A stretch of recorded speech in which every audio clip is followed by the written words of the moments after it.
I'm okay. Your mic on? I know I got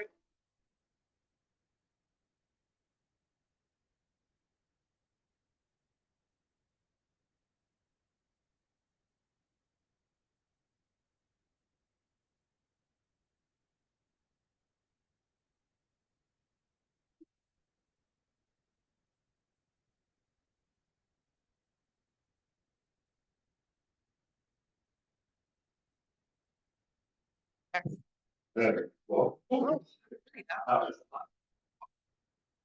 um, You have a.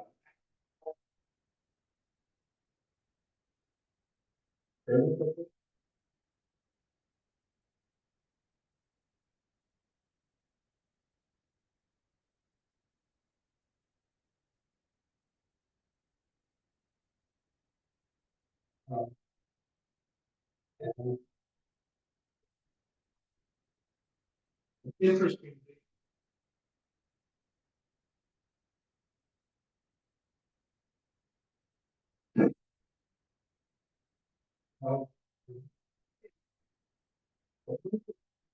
Was allowed to.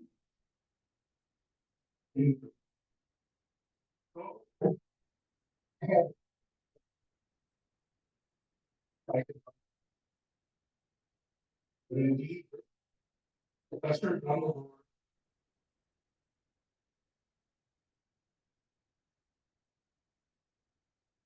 Role.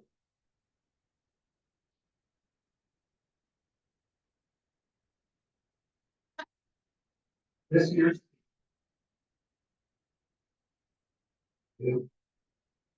Magic book. And I just.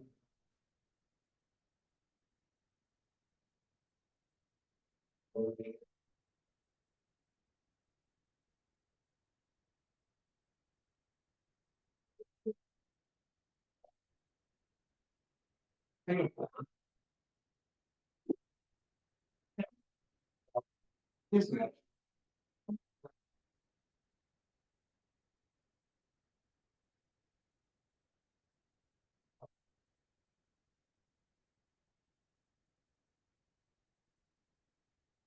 The impact.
Yeah. Be fun.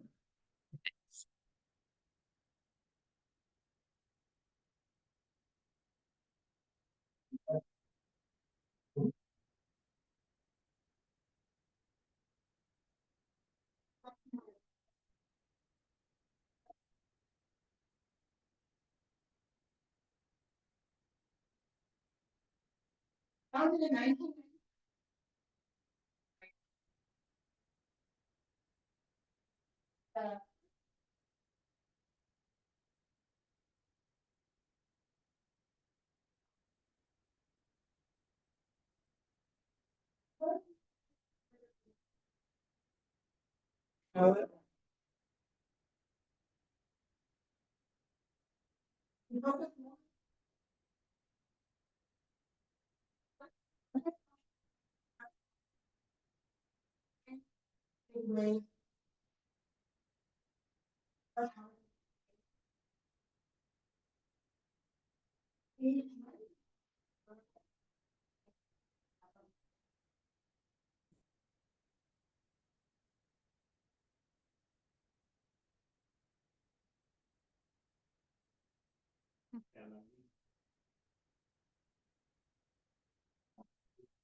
Like running in.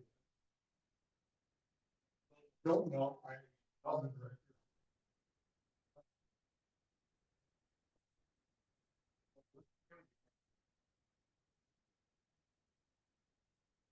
So I gave him the 30-minute, 14-minute.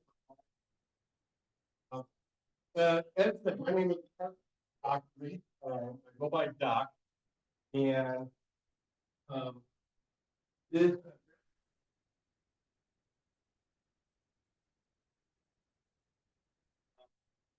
Started at the diocese when no.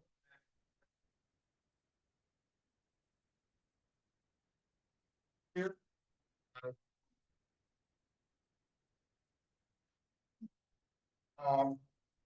But my experience is primarily.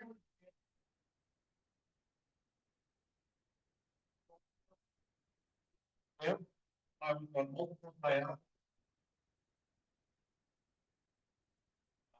First campaign I was on was part of my parents is up there in that one. Then I got sent to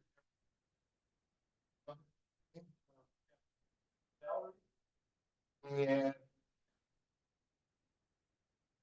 my first daughter,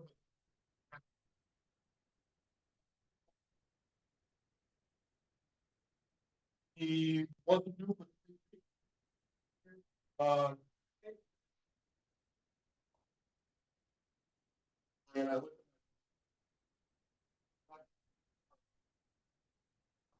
to the hospital and I also did a diet of Lafayette, Louisiana. Then I did another smaller campaign. I did one for Bellevue area Catholic school, and I did a campaign for a community college down.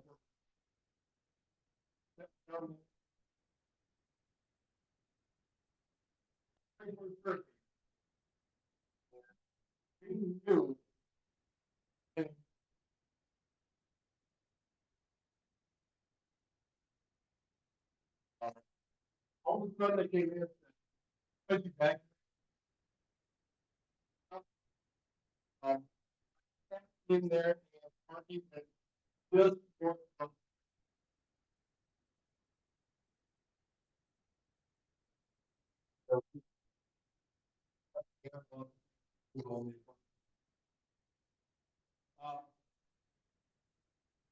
I was also the base gift officer at my alma mater.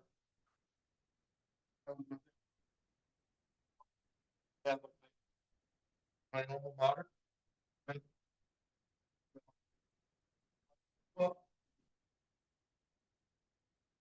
Well, I wasn't doing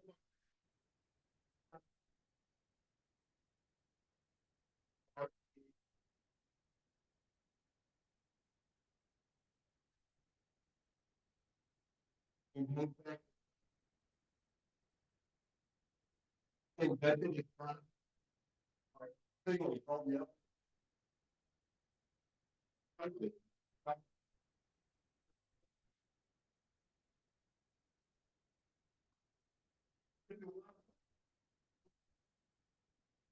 Now how fundraising works. We build programs, we build buildings. Um, and after explaining all that, we ended up going to build. So while I was a senior salesman, able to get an product and media. And we were the only system that can handle. So we actually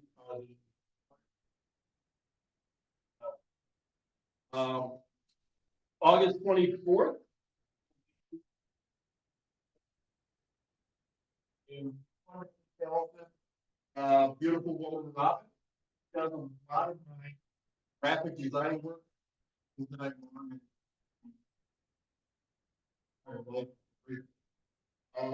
He is currently taking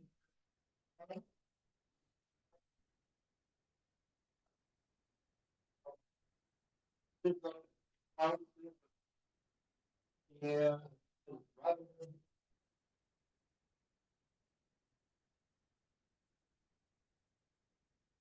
Pretty amazing adult daughter. You know, just got back. My daughter, daughter.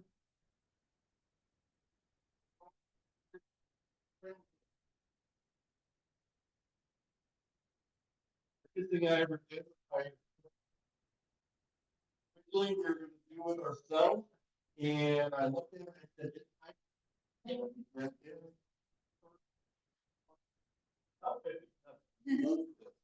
so we hired 3-minute truck.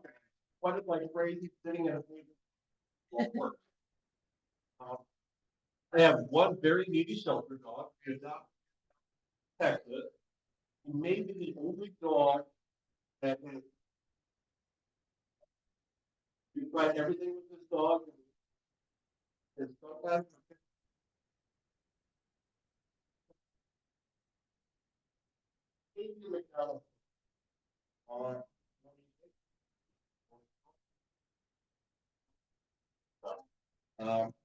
but he's a good dog. And once we got him, he's the only dog I've ever had. Oh, he knows it. I also spent 9 years on volunteer fire department. I'm a level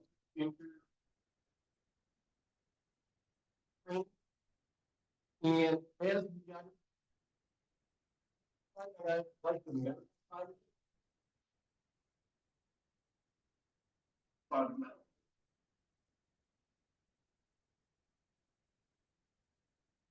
I got my EMP license while I was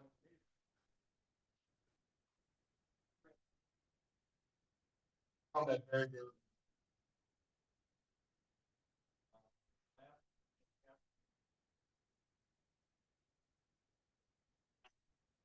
I was on 3 Slavic campaigns.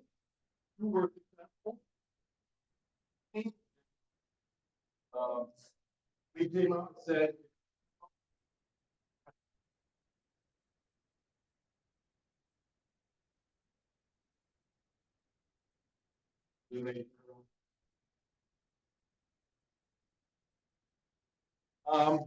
I also did a campaign for the park.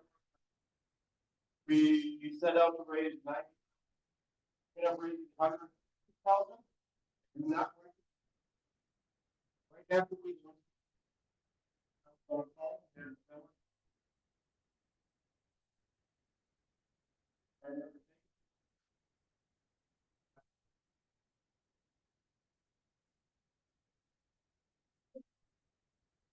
I recovered from that.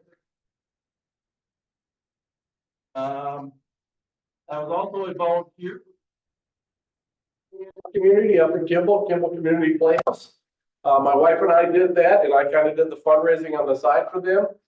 And one day I came in, and my wife said, "How do you feel about acting?" And I said, "Well, I don't know why." She goes, "Well, you're in the play."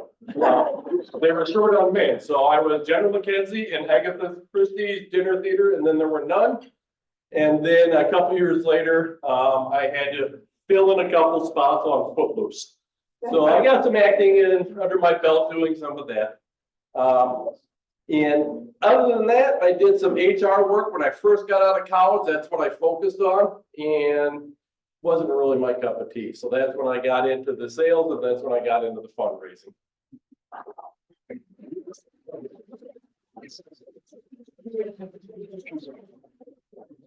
Well, thank you, Mark, and welcome to the club. We're very glad to have you on board. We're going to do a really quick happy pots. Frank, would you be able to? I'm running. Here's the basket. All right, who wants to be first with happy thoughts? We already talked about happiness. Here we go. 15 years ago last night, I spent the whole night with my husband and a couple of in-laws at Methodist Hospital and became a grandma. Jacob is 15 today. Excellent, congrats. Who's up next? All right, I'll take my right there. I'm happy that donations are coming in toward our 100th anniversary project of sponsoring benches at a landscaped area outside the new splash pad at Silver Lake. So if you are thinking about donating and haven't had a chance yet, bring your checkbook next time, bring your credit card, we'd be happy to help you. Excellent. Over here, Judy. My 23-year-old twins who were touring Europe last week got back before all the things closed down and all the problems with the airports. So they got home on time. I'm very happy. Over here. I have 3 happy bucks because Vicky and Nathan and I are going to go on a trip here a week to the Black Hills. Excellent. Steve. Just want to say we just culminated spending a week with the grandchildren at a cabin, and everybody got home safe, no injuries. They didn't kill each other. Great news. Asher. Thanks, Frank. 3 happy bucks, one for Dave's presentation yesterday as part of the installation for the district governor. The second for Rebecca being here as a guest of somebody's, but it was great to have Salvation Army represented in June. And then the third, I'm going to Edmonton to visit my mom tomorrow for a few days, so it's nice to see parents, and we'll enjoy her food. So thank you. Excellent. Thank you, Asher. Over here to Vicky. Grateful for friends. I got to go to Carol King's beautiful musical at Chanhassen last night and get a chance to go. It's a really great musical. Anyone else? Hold that dollar high. Anyone else? Going once, going twice? Just be happy, right? Happy.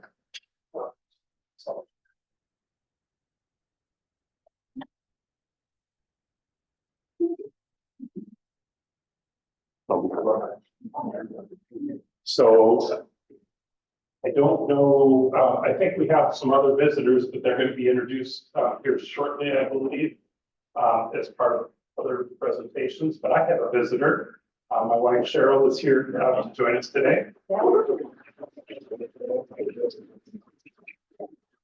And our friends from the Salvation Army, are you part of another presentation today? We're told that we can have up to 10 minutes. Okay, so Colin's going to introduce you in just a moment. So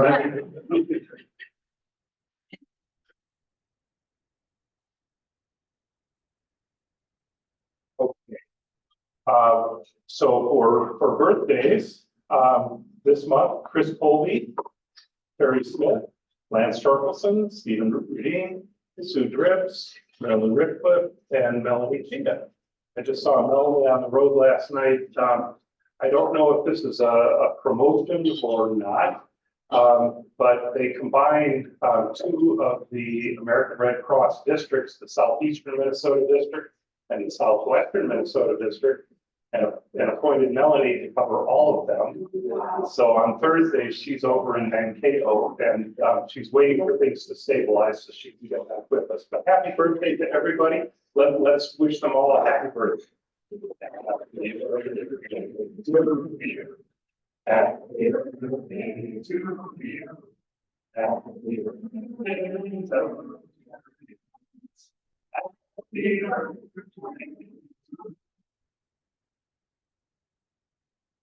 Next, White Oaks. I'm sorry, and anniversaries for Rotary. We have Kevin, Stacy, Steve, and Karen. So congratulations to all of you on On your anniversaries, Kerwin is at 26 years. Ooh, moving along. Okay. Our next cleanup at White Oaks Park is going to be on August 22nd. Why August 22nd and not the 21st? Because on the 21st, when we normally would have been there, they're having a concert. And Joseph, in his wisdom, decided to wait until the next day instead of being there in the middle of the concert, and that we'd be able to help clean up after the concert. We have a number of announcements to cover.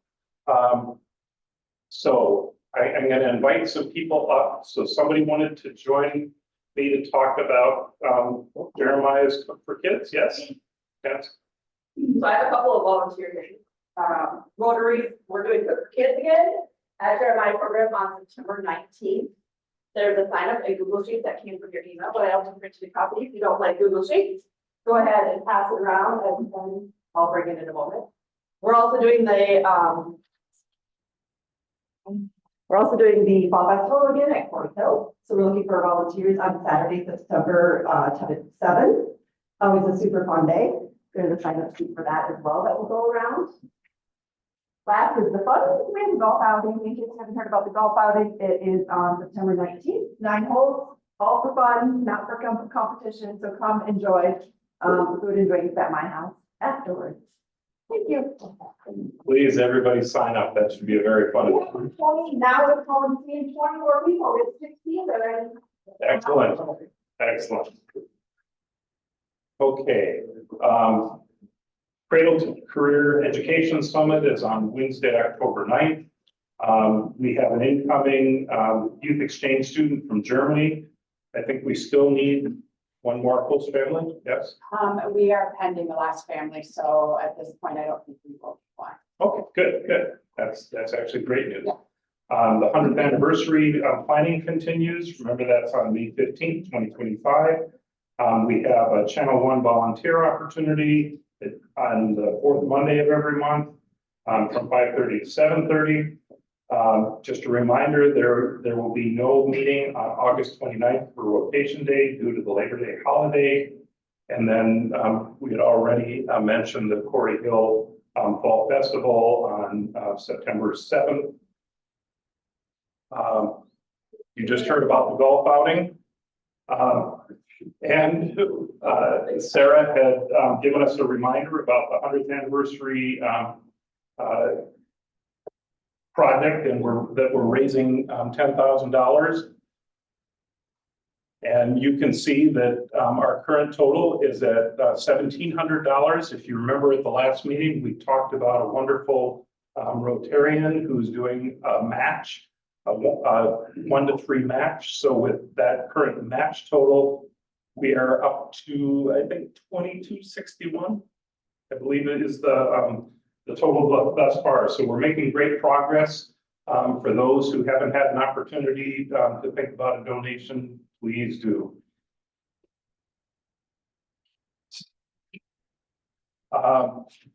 Lori, there's Lori. She's online. Lori, did you want to talk through this slide, or do you want me to? Maybe I will. So every month, we're going to try and highlight something wonderful about our past. This is our 100th anniversary year. And Lori has done an outstanding job in providing this kind of communication, both in the moccasin flower and out on our website. This month, to kind of kick off these highlights, you'll see this slide of Dr. Phil Sheridan. He was the president of the first Rotary Club meeting, and it began formally on May 15th, 1925 at a private dining room on the mezzanine of the Kaler. And this was a published article in the Post Bulletin about the new Rotary Club. You can find more information and be able to read the contents of the entire published article out on the website and in the moccasin flower. So each month we'll have an additional highlight, but this is where it all started. Way back when in the Kaler Hotel. So last night, we had a wonderful time visiting with our district governor. And this picture, there we go, here, is a depiction of our 3 club presidents. So you can see Mike and Phil on either side of me. And in addition, the district governor at Bovee is on your far right. And in the middle is Sharon Berkey, who is our assistant district governor. It was a wonderful event. I want to thank you, all of the Rotarians from our club who attended. I thought it was a very well-attended meeting, and I think we all had a lot of fun. So at our last meeting, we talked about the fact that we're going to continue to honor those with perfect attendance. So as you're able to go to other meetings outside of our regular meeting, please let John or Kirsten know so we can manage that attendance record. So before we go to our speaker for the day, Colin has an announcement, and a couple of friends are going to come up, and they're restricted to a short period of time. We need to give John plenty of time. They're gonna run up, so they have, this is Rebecca Snap, who many of you know, and Julie Ruzick, and they asked me for a public announcement. I told them I had 10 minutes, but I got 5 minutes, so they gotta go on power speed, so you need to come up to the mic and give us your announcement, and I'm gonna time you. By all means. So, What you don't realize is that I was a debater. This is fun. Hi, everybody. If you don't recognize our faces, I'm Rebecca Snap from the Salvation Army. I direct community engagement. I'm so blessed to have this beautiful human being in my life.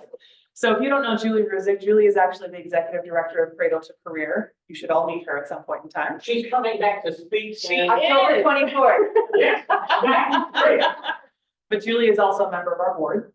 I asked her if she would come with me really to give me some credibility in announcing to all of you that we are starting to collect coats and winter outerwear extra early this year. I know you're gonna tell me it's August and it's 75 degrees outside, but why should I care about this now? Several reasons. One is because now everything is on sale. And quite frankly, now you can get winter boots and winter coats and really heavy insulated warm gloves for half the price. And that goes away at the end of this month. The other piece of it too, I actually want you to share this real quick. Julie, when we started talking about this collection early, she shared with me that she had a story from when she was you were still part-time teaching, weren't you? Yeah, by all means, go for it. You know exactly what story I'm talking about. Okay, if you don't know me yet, you will, so I'll see you October 24th, but I love kids. I've loved kids my entire life, and I've been an educator and involved in education for my entire career. And I just truly believe that in order for kids to learn and thrive, we have to meet their basic needs. And so the story that I've been talking about at the Salvation Army is not a happy one. This was winter many moons ago, and I was driving around. I supported a number of schools, and so I was driving in my car to one of our elementary schools here in town. And it was before the school day was starting, so kids were still walking to school and getting ready for school to start. And there was snow up to my waist, so for someone smaller than me, it was even higher. It was one of our really snowy winters. And I remember seeing they had to have been siblings, and they were moving down the sidewalk in only the way that elementary school age kids can. And as they came past the snowdrift into someone's driveway, I saw that they were wearing socks, white tube socks and sandals in the middle of winter. It was definitely below zero that day. And I've been telling all of my friends at Salvation Army as we're working on this coat drive, you can't unsee something like that. And so when you see kids in our own community that don't have everything that they need to survive our winter conditions in Minnesota, I've spent the rest of my career making sure that part of my job is making sure that if there are kids that need winter outerwear, be it boots, very warm, water-resistant gloves, coats, that's part of my job. So I'm really proud to be part of the Salvation Army because they are leading the charge this year and doing the very same thing. So I'm wrapping up this message. I'm gonna give you a couple of dates. I will follow up with Colin and I'll make sure that all of you guys get this information via the moccasin flower, via email, whatever it is. But several things we want to leave you with.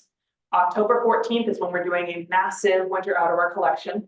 We ask you all not just to look through your own closets, but to think about things like, when could I go to the store and when could I actually, what could I actually provide to this that would really help somebody in need?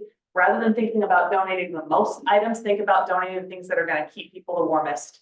If you spent $30 on one pair of insulated waterproof ski gloves, you're going to do more for the one person who gets those gloves than you're going to do for the 15 people who get those little cloth things that don't keep anybody warm for longer than 10 minutes. Think about heavy winter boots, think about heavy coats, think about heavy gloves. Those are the three things we're really asking people for this year, and think about every single size. Julie and we're tall women. Proud of it. I don't know about you. I was this height by the time I was 12. So if you think about elementary age children being as big as we are, donating all these cutesy little coats and things like that isn't going to cut it for every single person that needs a coat in this community. And we're talking about thousands of coats that we need to collect this year. So we appreciate all of you guys giving us a couple of minutes to share that message. Please share the word and spread the word about that with this community. We'll collect any time, but October 14th is going to be a great big one-day collection. So at the Salvation Army. Yes, right downtown. Come find me. We'll be friends. I'll buy you coffee. Thank you very much, everyone.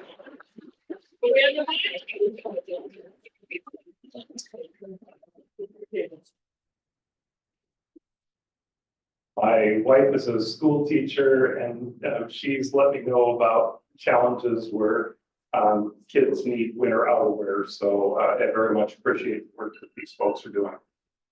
Right on time. Great job, guys. Yeah. All right. Well, it's my honor to introduce Melody Trimble because she's going to have the honor of introducing our guest speaker for today. Hi, everyone. So my introduction will be super short because part of what our guest speaker gets to do is introduce himself. But John is not a stranger to Rotary. He's been here a few times talking. So really excited to welcome John back from his year abroad in Denmark and share about his year and his experiences and maybe what's coming in the future. So I will keep it short and sweet and let John come on up and tell us about his time.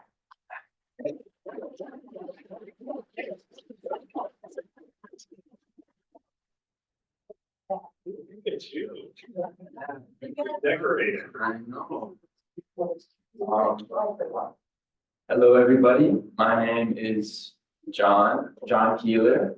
I'm just going to tell you about what I did in Denmark and everything. It's mostly just pictures.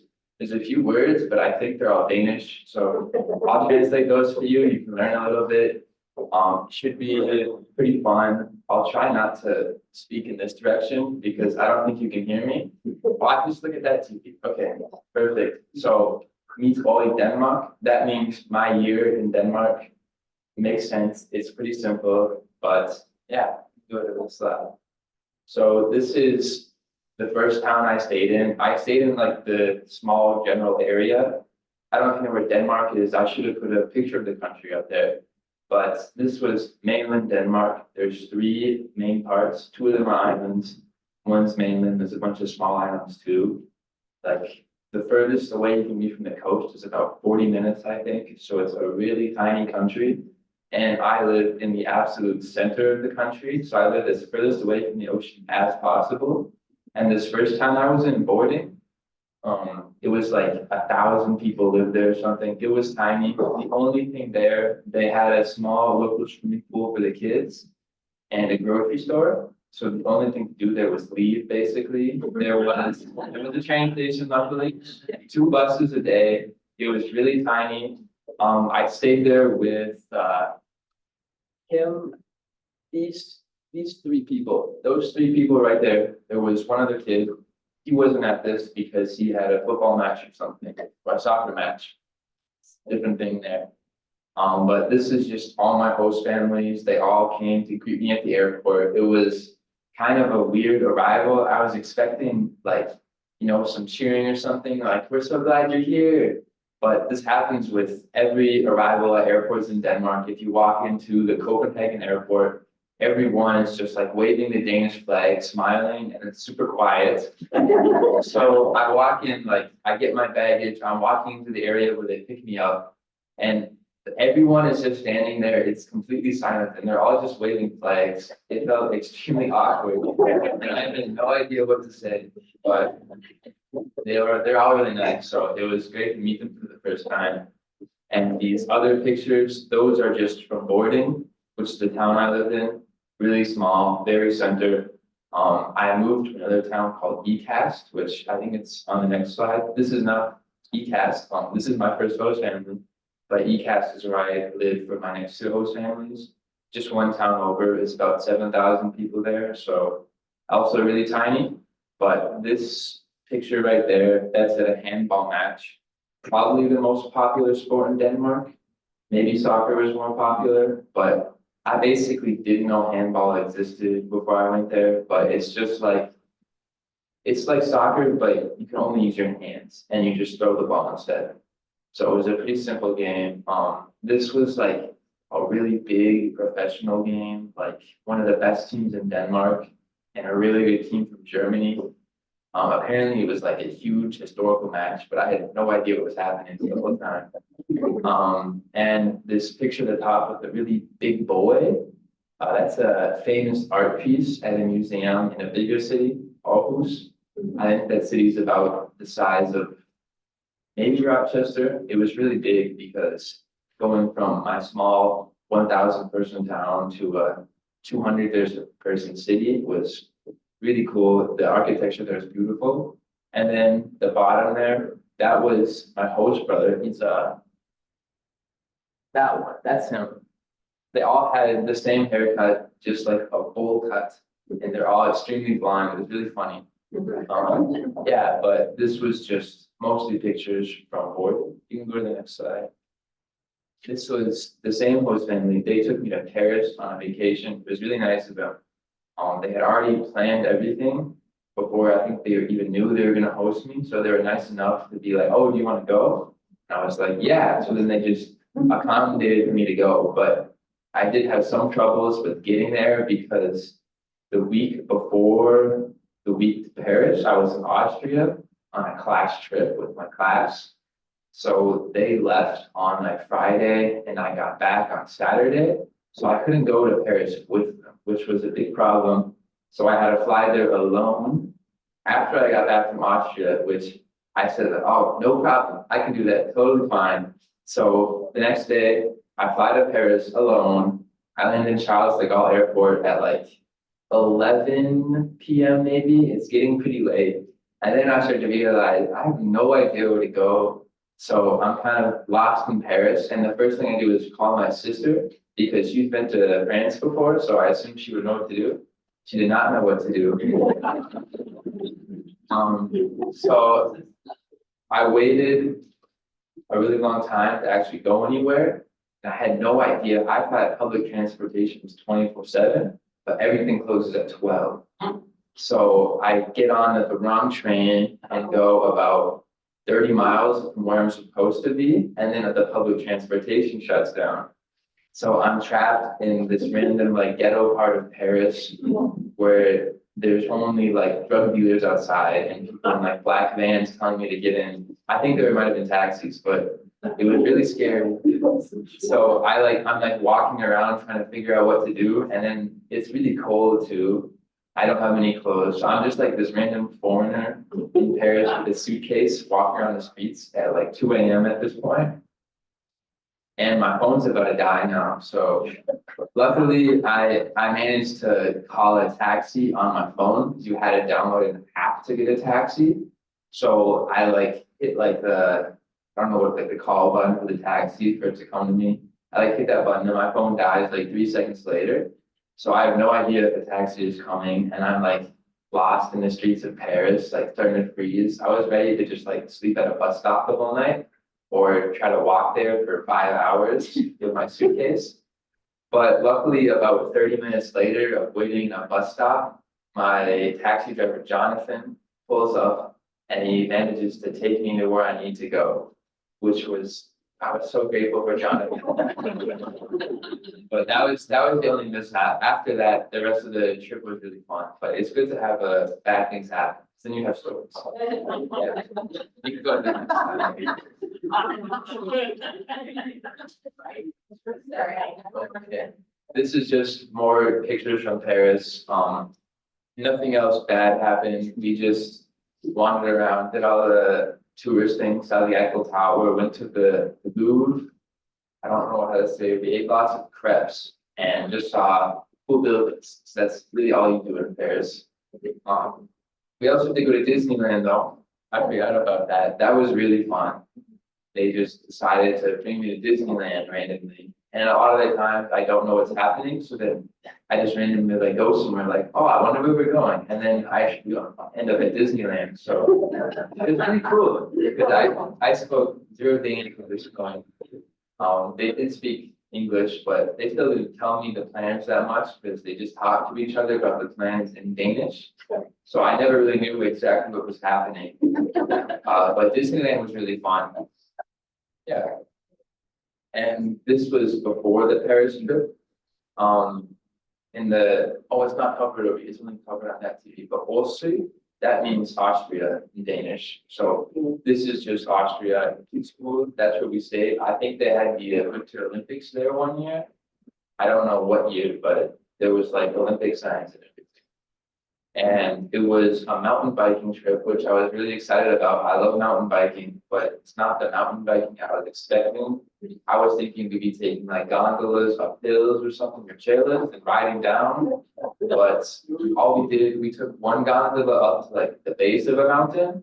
And then for the rest of the day, we biked like 20 miles up the rest of the mountain. And then we spent about like 15 minutes biking down on a paved road. So it's not how I was expecting, but that was most of it, just biking uphill. We had a race day where it was who could get to the peak of the mountain the fastest. I think the highest grade of the hill, it was like 40% or something. So most kids are walking up the hill. It was a team event too, of 4 people. So 2 of my teams, they were really good at biking. They basically just waited for me and my other teammate at the finish line. And they wanted me to stay back with them. I could have finished easily. I'm pretty athletic, but my other teammate, they were not very athletic. So half the time they needed to walk up the hill. So they would have me carry their bike and my bike. Well, they like walked up the hill and I would just walk next to them. Or maybe they decide to start running. So then I would start running up this mountain with 2 bikes on my shoulders. But I think we still got 2nd place, which was pretty amazing. Yeah, next slide. Yeah, this is just more pictures. This was my team. The girl on my left, I guess there's no girl on my right. So yeah, the girl on my left, I had to carry her bike most of the way, but the other 2, they made it up just fine. And this is I found the Rotary International sign on Kids School Austria. So I don't know if they do exchange students there, but there's definitely a club there. And it's just really beautiful because there were just huge mountains everywhere and all the buildings were so colorful. It was a really beautiful town that I had no idea existed. So it's just really cool visiting tiny towns in Europe. It's really nice. This is the first exchange student get together, or some of the exchange student gets together. There was like 150 of us maybe in Denmark, and we all knew each other. Everyone in the country was close because you could get to anywhere in the country, no matter where you are. The furthest away you could be is like 3 hours maybe. So you can get anywhere by train super easily. So I knew everyone. I think that big picture, that is everyone. The one with only American flags, that's just the Americans. I think there may be like 20 of them. Not all of them were in that picture. On the boats, that was not a Rotary event. I was staying at, we were actually hosting a Danish exchange student. So I went to stay at their house. And the mom there, Glade, she's very she just likes to get things done. So the owner of the sailboat, she had no idea who he was. She just found him on Facebook. And it was just like, hey, can these 2 exchange students ride in your boat for the day? It was like, yeah. So it was pretty fun though. He was like a Queen's Guard or something. So he had lots of cool stories. and told us some secrets. Yeah, and then this picture up there, that's some of the kids from our district. It was pretty fun, just another Rotary event, and it's just one picture of youth exchange. This is my second host family. This was before I moved in with them, most of these pictures. There's one up there, that is with a famous singer in Denmark. Oh, what was his name? I don't remember, but he was famous. Not famous for American standards, but he was famous in Denmark, everyone knew him. And this is all in one day, basically, except for the two on the left or your right. The one where I'm eating French fries, that was my birthday dinner. I just wanted a steak and fries. That's all I did for my birthday. It was pretty fun. I wanted that. I didn't want to have a party or anything. And then up there, that's my Yule calendar, which is a Christmas calendar. Yule is just Christmas.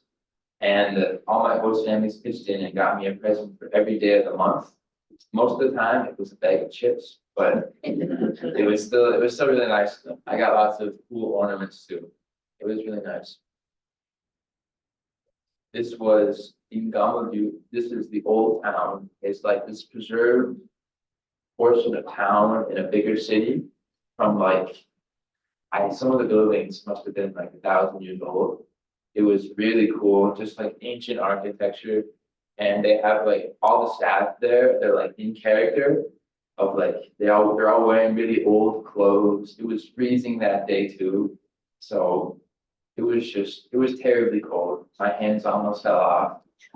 And there was like this like food center where you could eat like all the old fashioned food, but it was like super old fashioned. So the way of making it was also old. And there's this thing called 8th-YEP. I don't know. It's really good though. It's a thing here, but usually it's just like donut holes. But this is like traditional, so it was just apples, like with like deep fried apples. So I did not get what I expected. That was my lunch. It was not that tasty. Yeah, that was a really cool place. This is Mia Omkling I'm losing it. Ulvis thing. It's really hard to say. That's just more exchange students. This is just more events we've had. One of the exchange students from New York, he's like an F3 racer or something. He was really rich. I think his dad owned Cadillac. So I met a lot of, different characters. Yeah, it was just nice meeting so many people. This was another Rotary event. This was a bigger sailboat, all wooden. We went out in the ocean for a few days, just sailing around. We didn't really go anywhere. We mostly just went in circles or zigzags because they don't trust a bunch of inexperienced sailors to go on a trip across the ocean. I don't think the Rotary there was supposed to know, but it was very dangerous. Like the one at the bottom right, where there's two kids on the sail, there was no safety. If you fell, you would die. It was terrifying. I was too afraid to go on the sail. I climbed up, so you can't see me. And I'm like, no, I'm down a little lower. There's like a black shadow right there. I was right there. It was still scary to go up there because you had to be like underneath a part of like the crow nest or something and like climb around it on a rope. It was so terrifying. I don't get literally everyone went out on the sail though. I don't know why they all decided to do it. And then the picture at the top, that's where we slept. I actually had a really spacious bed. One of the kids, his bed, even if he slept sideways, his head was touching the ceiling. I was really lucky to get a good sleep. It was so fun though. That was an amazing couple of days. This is more pictures. We did dock at night. So at one time we stayed in an island. The rest of the nights we stayed at a mainland area. It was still kind of like a beachy town. It was really nice. Two photos. The one on the dock and mini golfing, that was on the island. It was pretty cool. We got there at like 9 or something, so everything was closed. But the mini golfing, they have lots of things in Denmark where it's just based off trust. Because they have this thing called Venmo, which is like mobile pay. No, they have mobile pay, which is like Venmo. And basically, like if you're out on a street, you'll see like just like things on the side of the street for sale. No one's watching it. So they just trust you to like send you money to taking it. Like I feel like that would never work here. It would just get stolen. But there's so much trust there. Stealing is like not a thing. So with this mini golf, it was just like a few like, mini golf sticks and balls. And it's just like, yeah, you just have to pay, but there was no one actually there. So you didn't have to pay, but everyone still does pay because it's just how it works. It was really nice. I like that kind of trust. This is when I went, my dad came to visit me in Denmark, but I met him in Norway this time because he wanted to do a ski race there. I think it was the Berkey, if you've heard of that, Norwegian Berkey, really big race. We were there with a few other people, like my aunt, Auntie Lynn.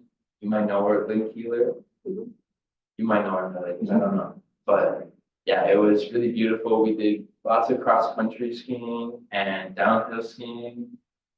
We're all pretty good at that. The Nordic skiing was really weird. Like they're just like so in such high elevation, and it's just like so cool. It's just like these massive like ice plateaus at the top of mountains, and there's trees everywhere. It was really beautiful, and you can't see that far because it's so like foggy. You can go to the next slide.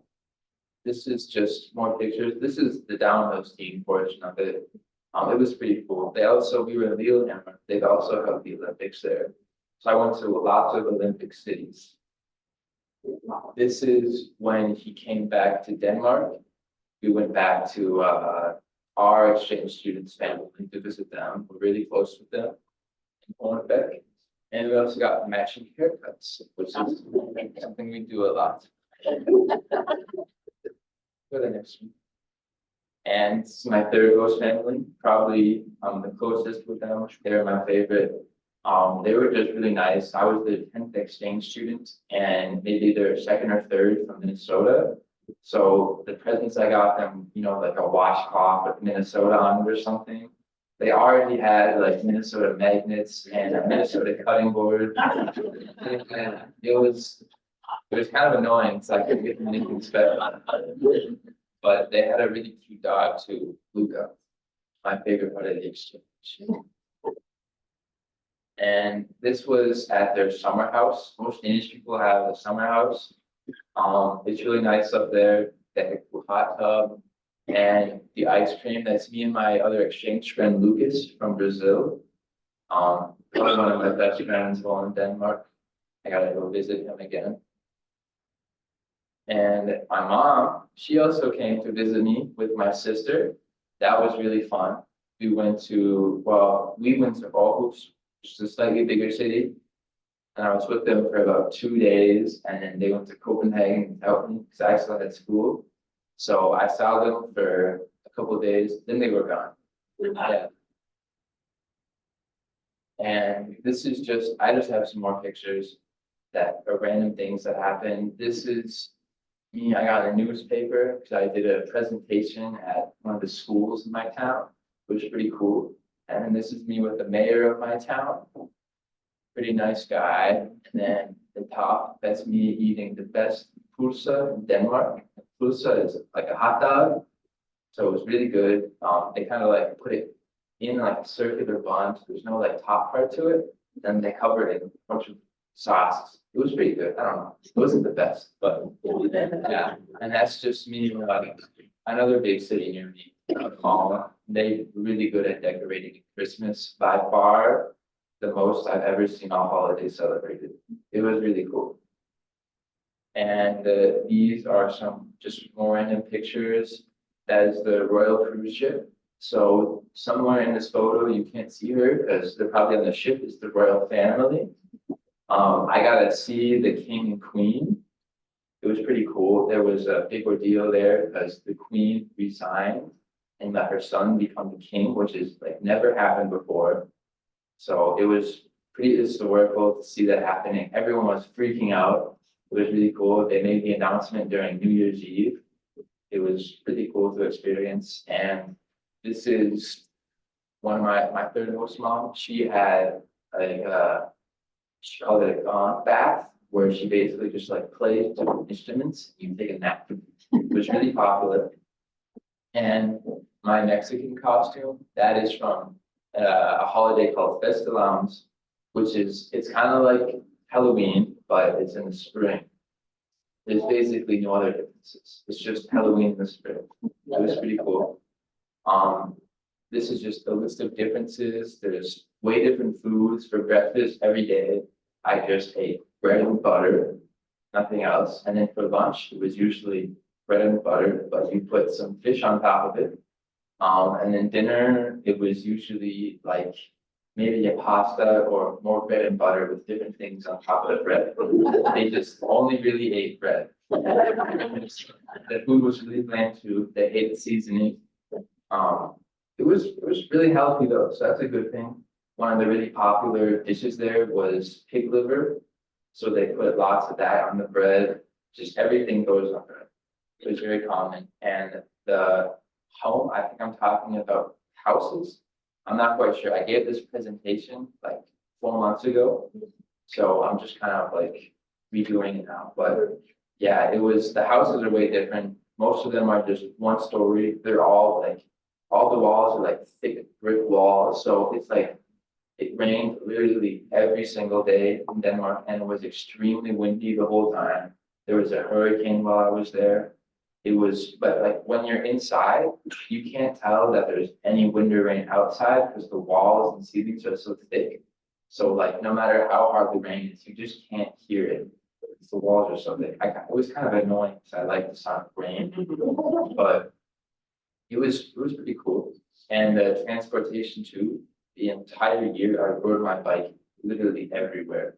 And it did suck because it was a really crappy bike. It probably cost them about like $20. They gave it to me, so it was free at least. But by the end of the year, the chain was completely rusted and it hardly worked. I also took buses and trains a lot. I don't know. What? There was a picture of your bike and there's some. Oh, okay. I think you go down a little bit more. Yeah, wrong. Yeah, there's my bike, the Kalahari. It was okay. Brakes stopped working for a while. There was also lots of these funny little one-person cars. They were pretty common. They were usually on a bike path, so you'd have to like pull over for this like. It was so funny. I don't know. I loved it. And then there were lots of these trains, of course. They weren't all like this, but all the trains in my region looked exactly like that. There was always like a group of drunk people on it too. Drinking was really big there, especially with the younger kids. Yeah, okay. This is college. Let's just go to the schools. Okay. This was my school there. It was really nice. I don't think I can go down into the specifics of how they operated it, but it was so much nicer than Century, the school I went to before. It was just like I stayed with the exact same class the entire year. So no matter what subject I was in, it was the same kids, except for language. That was the only difference. So I took Spanish for half the year, then I switched to Chinese because the Spanish teacher was mean. Chinese was way more fun though. I didn't learn any Chinese, but the teacher was nice at least. But yeah, it was really nice. Half the school was IB, so international baccalaureate. Yeah, it was really nice. So half the kid was all Danish kids. The other half was kids like me. They weren't on exchange necessarily, but they were all from other countries. So I got along with them a lot more than the Danish kids because I couldn't hang out with the Danish kids because they literally only drank outside of school. My classmates came to school hungover almost every single day. It's a big issue there, but I was able to find plenty of friends at least, which was nice. This was more for a comparison for the Danish people, my American school. But We could see it. yeah, we can just go on to questions. Yeah, but I just want to also say thank you all for this opportunity to be able to go live in another country, which is just really amazing. I've known about it most of my life due to my aunt being in it when she was a kid. So it's been very clear that this was an opportunity to me my whole life, but most kids don't have that. So yeah, but thank you so much for this opportunity, everybody.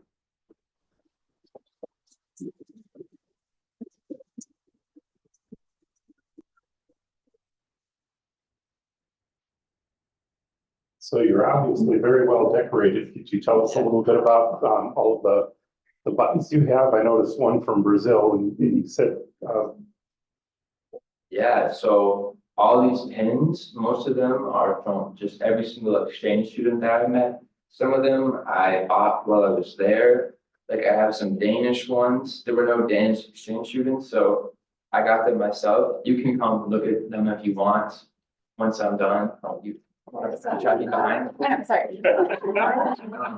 But yeah, so all these pins are from exchange students that I've met, so it's just a way to remember them. And it's really nice. I handed out my own pins and gave them all to other exchange students, so it's just a really nice, like, collectible item to have. excellent. I just want to say, you put. No, perfect.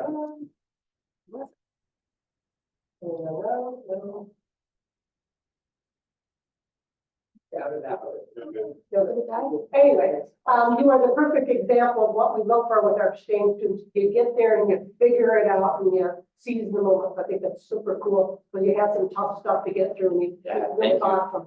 What's your plans following this now? Where are you gonna? Next? So in 4 days, I'm gonna go to Italy and stay with one of my friends that I met there for about a month. They were in my school as well, so I know them pretty well. So that's just my plan for right now. But I can't stay there for that long because I don't have a visa. So only about a month I'll be there. Then I'm probably just gonna come back and do some work, make some money. I'm gonna take a gap year. It's been recommended to me a lot. Also in Denmark, I've learned that literally everybody takes gap years there. Most of the kids take gap years after elementary school. They take gap years after middle school. Like literally every chance they have, they'll take a gap year. So I think it's just, most kids go straight to college, but it's a really good opportunity. Like it's the only time in your life where you have like more freedom. And I have money, so I can do things. It's really nice. Yeah.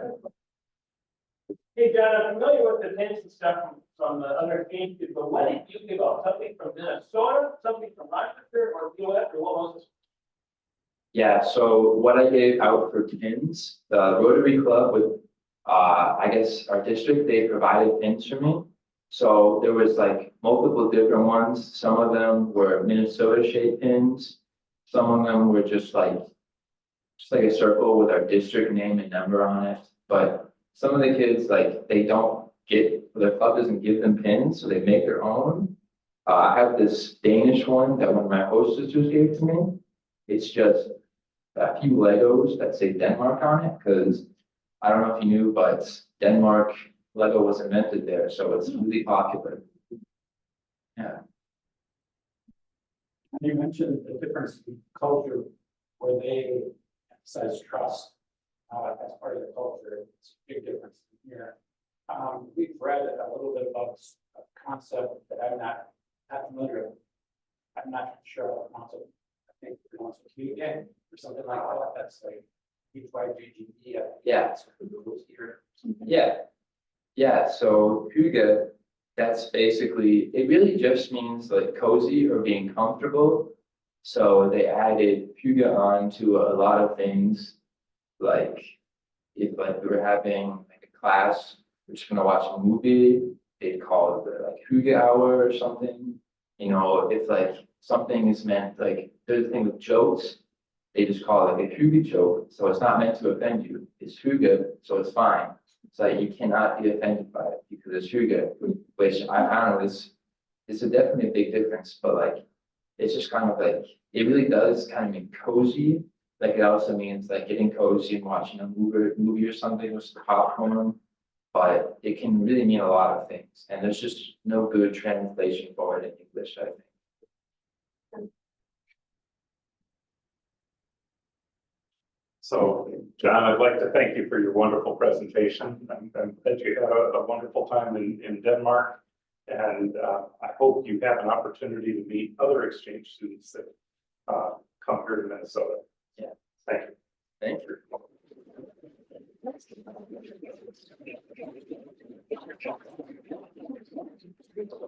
So I'd like to thank all of the people that helped with our meeting today. Hampson helped as a greeter. John Woodruff, of course, is our sergeant at arms and cashier. Vicki Allen with the 4-way test, Lily with the reflection, and Cheriston obviously for all of her work in raising such a fine son. And then of course our speaker, John Q. So everybody have a wonderful day and take that Rotary spirit with you.